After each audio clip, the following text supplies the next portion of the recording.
Hello everyone, welcome to my YouTube channel. तो जैसा कि मैंने अपनी लास्ट वीडियो में आपको बताया था कि मैं जो junior engineer civil electrical mechanical तो उनके डिपार्टमेंट वाइज आपको बताने वाला हूं कि कौन से डिपार्टमेंट में जो है अब रेगुलर और कॉन्ट्रैक्ट बेसिस पे रिक्रूटमेंट होती है और कौन से ऐसे डिपार्टमेंट हैं जहां पे डायरेक्ट आउटसोर्स पे रिक्रूटमेंट अब हो रही है।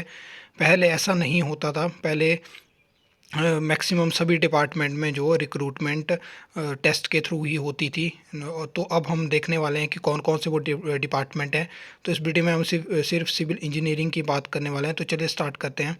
तो सबसे पहले अगर हम सिविल इंजीनियरिंग की बात करें तो यहाँ पे पीडब्ल्यूडी जो कोर डिपार्टमेंट है सिविल इंजीनियरिंग का, इसके बाद जल शक्ति विभाग है। यहाँ ये दो मेन डिपार्टमेंट ऐसे हैं जहाँ पे बल्क में आपको वैकेंसीज देखने को मिलती हैं, लेकिन पिछले कुछ टाइम से यहाँ भी वैकेंसीज देखने को नहीं मिल रही हैं। उसके बाद एग्रीकल्चर की हम बात करें तो यहाँ पे भी वैकेंसीज रहती हैं और मतलब नॉर्मली ठीक ठाक यहाँ पे वैकेंसीज मिलती हैं। अगर हम इन दो के बाद अगर सबसे ज़्यादा जो वैकेंसीज हैं वो एग्रीकल्चर में ही हमें देखने को मिलती है। इसके बाद TCP town and country planning है, यहाँ पे भी वैकेंसीज रहती हैं। नॉर्मली कम होती हैं। 2018 में 2 या 3 वैकेंसीज निकली थी और 2021 में 1 वैकेंसीज आई थी टीसीपी में जेई। इसके बाद Himachal Pradesh power corporation limited वैसे और ये Himachal Pradesh power transmission corporation limited, तो यहाँ पे भी जूनियर इंजीनियर की वैकेंसीज रहती हैं सिविल की। और मतलब यहाँ पे इतनी ज़्यादा तो नहीं होती, लेकिन नॉर्मली यहाँ पे वैकेंसीज आती रहती हैं हर 1-2 साल के बाद। तो ये वो डिपार्टमेंट है। और Himachal Pradesh state electricity board limited में भी जूनियर इंजीनियर सिविल की वैकेंसी रहती है। तो ये वो डिपार्टमेंट जहाँ पे अच्छी खासी वैकेंसीज आती रहती हैं ईयर बाई ईयर। और कुछ ऐसे भी हैं जिनमें 1-2 साल के बाद वैकेंसीज आती हैं। तो इसके बाद हम देखने वाले हैं कौन से ऐसे डिपार्टमेंट हैं जहाँ पे आउटसोर्स पे अब ज़्यादा रिक्रूटमेंट होती हैं। तो आउटसोर्स के लिए अगर हम देखें तो सबसे पहला जो डिपार्टमेंट है जहाँ पे आउटसोर्स में सबसे ज़्यादा रिक्रूटमेंट होती है वो है हॉर्टिकल्चर का। तो अगर आप पहले से तैयारी करो या आप मतलब सिविल इंजीनियरिंग की वैकेंसीज को कवर कर रहे हैं तो 2018 में हॉर्टिकल्चर में एक टेस्ट हुआ था। लगभग 50 के आसपास वहाँ पे वैकेंसीज थी।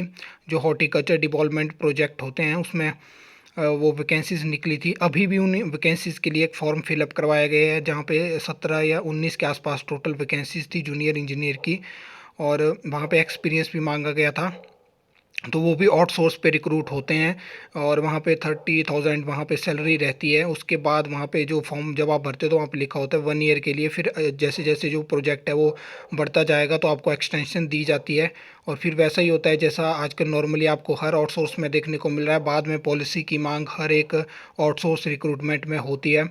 इसके बाद HPSIDC इसकी बात हम करें तो पहले जो था इसके लिए एग्ज़ाम होते थे। अगर हम 2015 के तक की बात करें, Himachal Pradesh state industrial development ये कॉरपोरेशन ये मतलब डिपार्टमेंट है। तो इसमें पहले वैकेंसीज रेगुलर मतलब टेस्ट के थ्रू फिलअप करती है, लेकिन अभी जो 2015 के बाद लगभग कोई वैकेंसीज इस डिपार्टमेंट में नहीं आई हैं। इसके बाद पंचायती राज जो मनरेगा के अंडर जो जेई रहते हैं वहाँ पे भी डायरेक्ट परसेंटेज के बेसिस पे या उसके लिए टेस्ट इंटरव्यू मतलब टेस्ट कोई नहीं होता है, इंटरव्यू डायरेक्ट शिमला में होता है और आउटसोर्स पे वहाँ पे भी रिक्रूटमेंट होती है।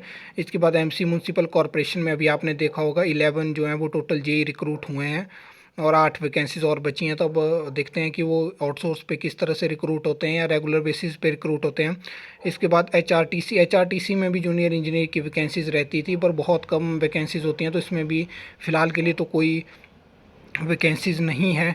इसके बाद HPMC यहाँ पे भी सिविल इंजीनियर की वैकेंसी जो था 2015 तक रिक्रूटमेंट होती थी, टेस्ट के बेसिस पे ही होती थी। और ये है हॉर्टिकल्चर का ये डिपार्टमेंट है, horticulture produce and marketing corporation marketing processing corporation ये है। तो यहाँ पे भी आउटसोर्स पे ही रिक्रूटमेंट अब होने लगी हैं।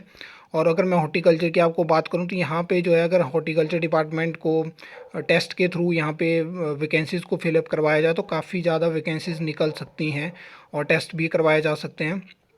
बाकी नॉर्मली और भी छोटे मोटे कोई डिपार्टमेंट हो सकते हैं जहाँ पे जैसे कि अभी फॉरेस्ट डिपार्टमेंट में बहुत पहले से अप्रूव्ड है जूनियर इंजीनियर सिविल की वैकेंसी, लेकिन अभी जो है फर्स्ट टाइम वहाँ पे कैबिनेट के थ्रू से अप्रूव हो चुकी हैं वो पोस्टें। तो फर्स्ट टाइम वहाँ पे फिलअप करवाई जा रही हैं सिविल इंजीनियर की वैकेंसीज़।